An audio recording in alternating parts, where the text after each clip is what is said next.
Hi everyone. So I'm back again with another review of Married to Medicine. This is episode 2. Yes, I'm way behind the schedule, but I will probably do a few of these in one day and catch up to episode 7, which I've already seen, I just haven't reviewed.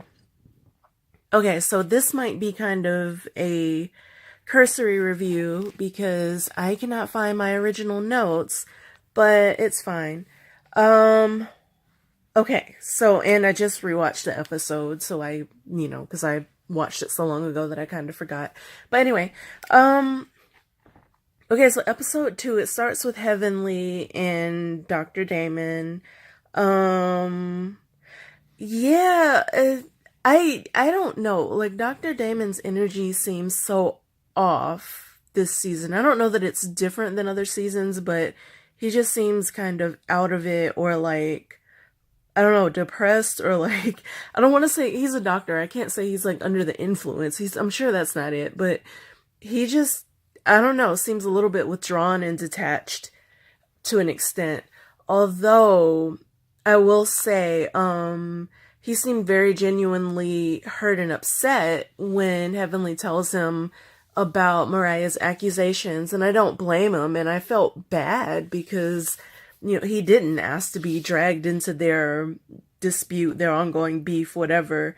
But I don't know, his energy just seems a little bit different this season.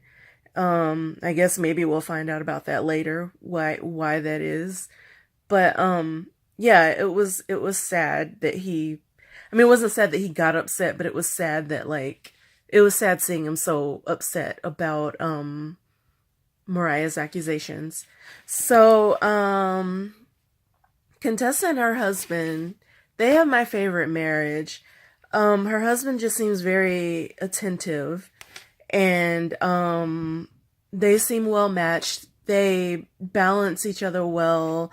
He seems very supportive of whatever she's doing. Although, like, at the end of last season, he had a little bit of pushback for her suggestion to stay home, but I think that was good because, like, he can't just go along with whatever she says, even if it might not be the best feasible suggestion. And I really like that about their marriage.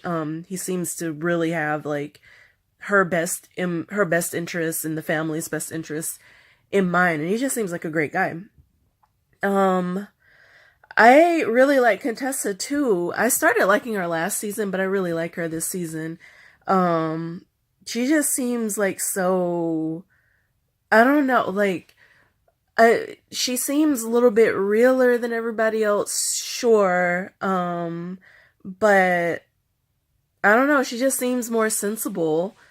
And she's really accomplished. I thought it was great how she was able to remain composed and calm, and how she readily spotted that her daughter was choking, and she turned her upside down and cleared her airway so quickly, and just like went on with whatever. And obviously, I think that's also kind of a product of her. I think she naturally probably has a calm personality, I guess. But I also think that's a factor, that's a product of her military service, being able to spot emergencies and just like go into rational mode and address the emergency without freaking out first. And then, just like continuing to go on as if everything is fine after the emergency is over, because it kind of is. Could have been worse, but everything's fine. Kid goes off playing, and they continue their conversation, and it was just great. So yeah, I'm looking at my notes. Now when they talk about Contessa's father, she says no parent in their right mind would neglect their kids on purpose. I disagree, because a lot of parents do that. Even parents that live at home and stay in the home and don't like disappear or whatever on their families still neglect their kids. Like if you got a narcissistic parent, or if the, parents that are workaholics, whatever, and work more than they have to, or like use work as an excuse to kind of stay away from home, because that happens. There are those who do that on purpose, but I think Contessa's right about her father. Um, from what we see in further episodes, that he really was just battling addiction and really wanted to be there for his family. And they seem to have a nice bond.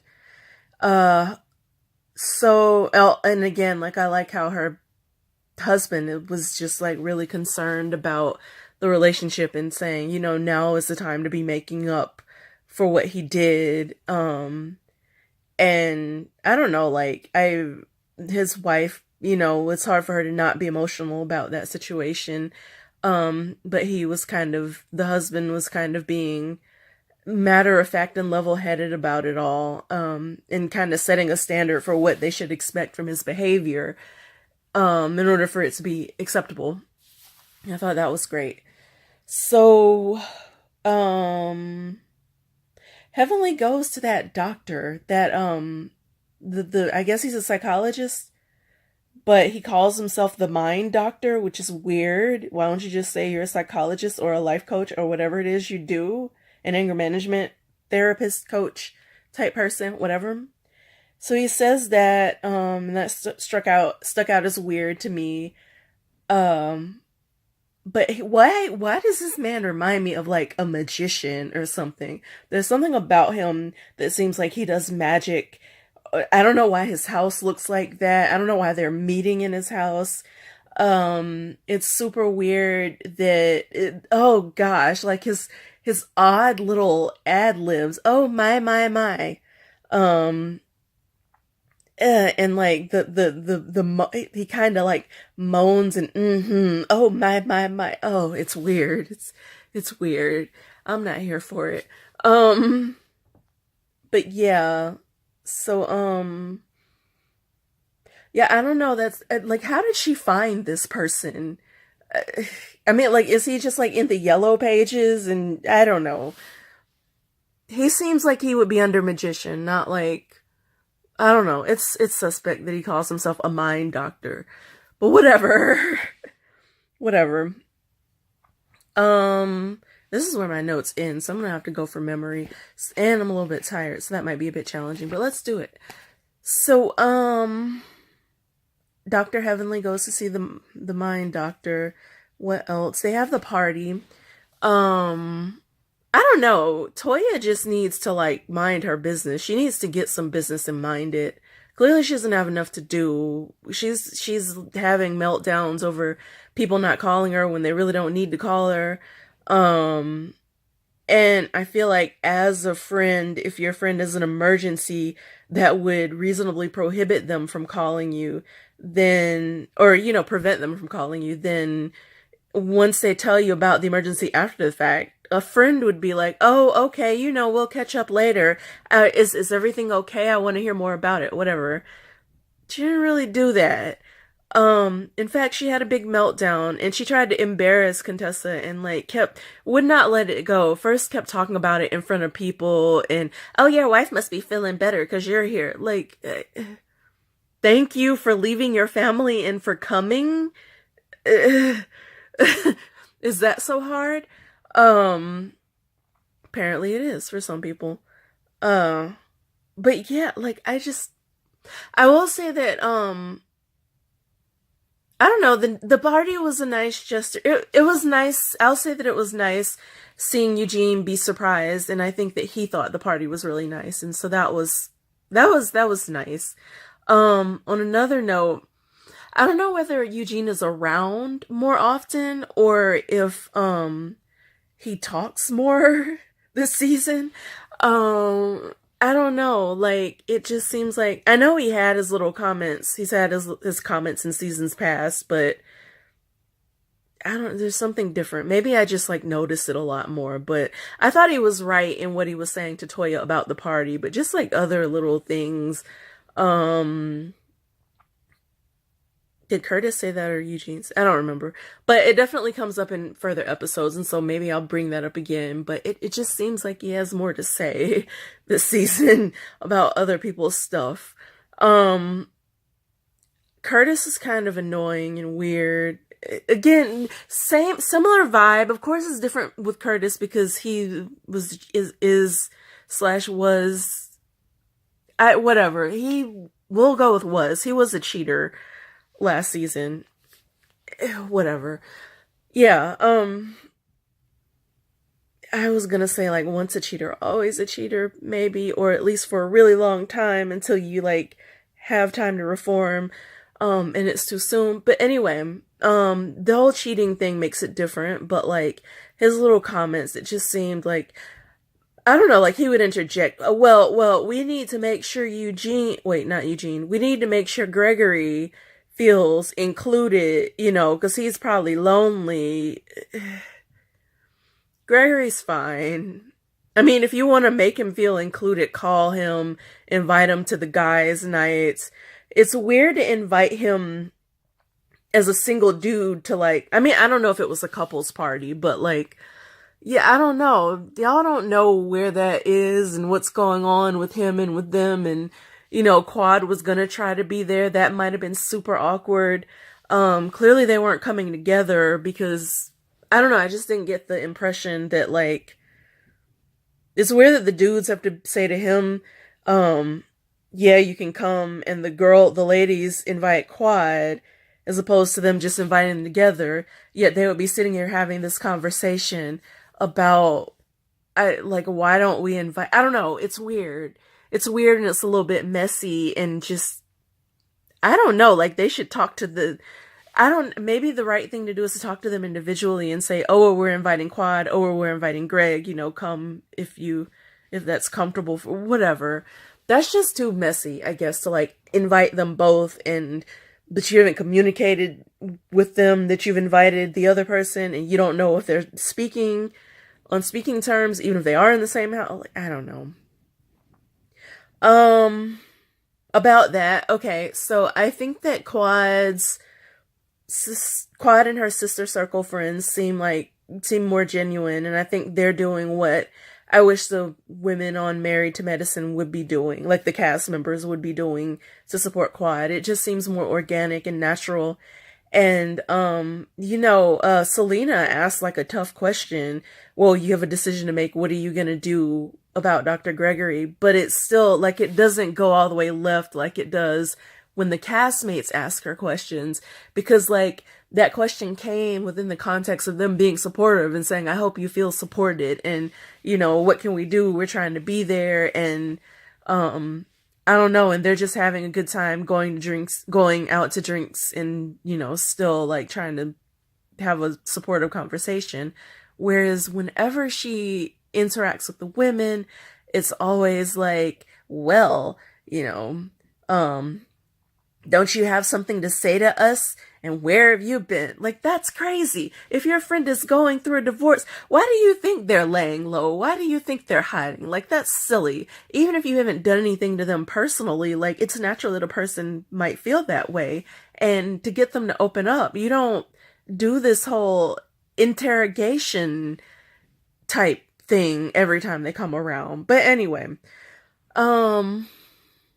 so yeah, I like that she has those friends, and I see why she's gravitating toward them more at this time than the castmates, because I don't know, like, they act like parents who are disciplining a child that did the wrong thing, and they've always kind of had that tone with her. Like, I'm not saying she's not extra and whatnot, but they just, yeah, I don't know. I see why she wouldn't want to necessarily go running to them, because, like, everything is with judgment and they're always trying to correct her. She might be trying, like, in this case, she's going clearly, like, down. You know how they say don't kick a person when they're down. She's going through her things and they're, like, trying to correct her. That's not the time to do that. But they're steadily saying, oh, well, we just want to support you, and well, then shut up and let her share her whatever she's going through and open up at whatever pace is comfortable for her. So did I cover everything? Toya needs to find some business. I can't believe these are my only notes. Oh, that's some, yeah, it's fine. I I think that is like the bulk of what happened in this episode. Trying to remember if they interacted. No, they just talked about Quad. And I mean, and you know this stuff is gonna air, but you're talking about her not being able like, yeah, saying she can't make it to stuff, and that flashback to her and Toya. I feel like something happened. Like she and Toya actually had a conversation, and they know why she's behaving the way she is, and they're not letting on to the full whatever happened for her to say, oh, I need to go hang out with my real friends. Usually Quad will say something like that if there's already like a big blow up going on, whether she triggered it or whether the other people or other person did. That just doesn't like happen out of the blue. But then again, she does say that they didn't really call, you know, after the reunion. And if that's true, if they only text it here and there, it's a little weird that they're like, oh, well, come be around us like the minute filming starts. I would keep my distance too. But yeah, like I'm glad she does have like some support networks in the sister circle people, and as we will see in later episodes, her family. So yeah. Yeah, all in all, this was this, I don't know. I have neutral feelings toward this episode. I leaned more toward the annoyed side. It was a little annoying, like with Toya. I feel like I'm overlooking something else that she. Oh, my sinuses. Ugh. Sorry, I got like a weird tingle in my sinuses. It happens. I feel like I'm overlooking another sort of inappropriate thing Toya said, but I can't think. I know she kept making the big deal about Quad and then Contessa. Anyway, she does it more in the future episodes, so I'll talk about that more later. I'm just trying to catch up on doing these recaps. I feel like I didn't tie in like a motivation. All right, real quick. So like a motivation mindfulness tie-in, because that's why I'm doing these reviews. Excuse me. Yeah, like sometimes, I don't know, like sometimes your circle might be kind of funny towards you. And I know we don't have the full story yet. We're not through the whole season, but I don't know, like sometimes you can't go to the same set of friends with your issues because maybe they don't understand, or maybe they're like stuck on something else that they can't get past or can't like see through to give you the support you need in that moment. And I'm not saying be a jerk. By all means, don't be a jerk to anyone. And I'm not saying that Quad was a jerk. But you know, but I bring that up because sometimes like your friends might have a very legitimate issue with your behavior if you have been a jerk. And maybe that's why they're kind of like, let's address this first. I don't know the case here, but if there is legitimately just like a misconnection between you and your friends, some sort of conflict that's like not that big of a deal, but people just get fixated on certain things sometimes, and they make a bigger deal out of things than they should, or maybe they innocently don't know how to be there for you. It is okay to like look to other supportive people in your life. There'll be times when you can't always go to the same people, and that's completely fine. And those people might try to make you feel guilty about it, or maybe they'll get it, or maybe you can go to this person over here first to get it all out and then figure out how to go back to that other friend group. But yeah, I also think it's weird how, getting back to the show, I also think it's weird how they keep saying they need her and they need to be there to support her. And I don't know, it just seems really forced. And at the end of the day, you decide the type of support you need and how you want people to support you, and if you're ready to interact with people in a certain way, and then you know that's how you sort of go into that situation. And if they're not receptive of it, and if that's what's healthy for you and what you need, then by all means don't feel badly about protecting yourself and like separating yourself from that situation and getting the support you need from other friends. You know, who'll listen and, you know, whatever. As long as they're positive people and aren't like negatively encouraging you to do negative things, then, you know, that's why we have different people in our lives. And that's why it's good to grow relationships and friendships in different areas, be it at work, be it, you know, in a club you're in, a hobby you do, other people who do that hobby, family, people you went to school with maybe, people in your neighborhood, whatever the case may be. It's good to be well-rounded and to have like different friends in different areas in your life, because you know, not everybody's always going to understand all the same stuff, or some people might try to impose the way they think they would respond to your situation on you, when that's not how you're wired to respond. That's not what you feel like doing in the moment. Maybe you need something like a little bit more of a laid back approach to having a dialogue and opening up to people. And if you have diverse friend groups, then you're more likely to be able to get what you need and dialogue in the ways that are most helpful to you. So that's episode 2. I will be back for episode 3. I'm going to try to knock these out quickly so I can get up to speed and actually be doing like review episode 7. I just watched episode 7. So I can do these in real time, hopefully. But I'll see you in the next video. Until then, take care.